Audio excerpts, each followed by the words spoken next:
Hey, this is Daniel Murphy here in Myrtle Beach, South Carolina with the Hoffman Group. Hope everybody's doing well today.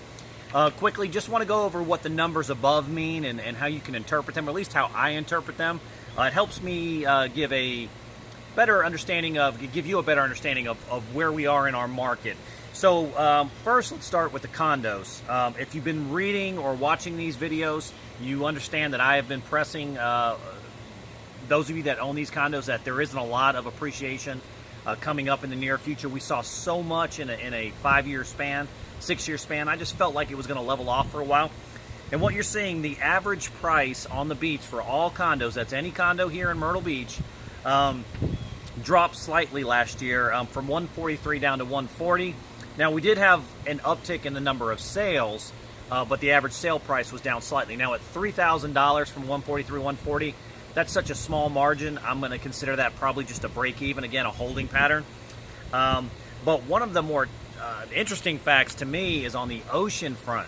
We went down from $200,000 down to $181. That's a $19,000 drop in the average sale price. Now, I don't believe that trend will hold true. That seems like a very, very aggressive drop. I don't expect the market to drop in price. I just don't expect there to be much more appreciation. So we really need to be careful with these numbers. Again, if you own in a specific building and would like a market analysis, call me anytime. I'll let you know what my thoughts are. On the residential side, this is where I believe that we would continue to see growth because people are still retiring. We are still a very attractive alternative for most people. It's nice here. The price per home is much more affordable than other areas. So I thought we would still see good growth. The average sale price only jumped about $5,000, and that's only 2%. I expected at least 3-4%. We did not see that. And again, this is based off of the first 6 months of this year as compared to last. Again, number of sales is up 23, but that's such a small number too. It doesn't tell us much. So really what I'm seeing is that home prices over the last year haven't really appreciated much at all.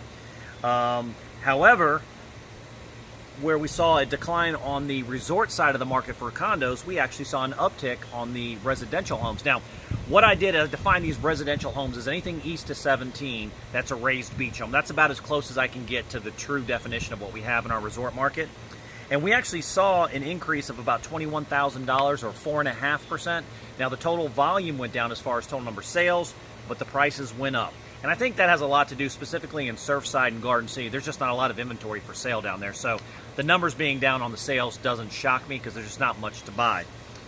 Now, for those of you that still own residential dirt lots, that is where I saw the biggest drop from 2015 to 2016.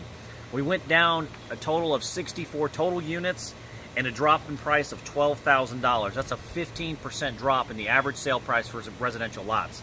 And without being able to really go through that with a fine-tooth comb, there may have been a community that sold out in a foreclosure status, which dropped it. But still, we're talking a 15% overall drop in price. So again, if you have lots and you really need to get a good idea of where you are, please give me a call anytime. And as any of you, if you ever have any questions, reach out to me anytime. Again, this is Daniel Murphy down here at the beach with the Hoffman Group. Thanks so much.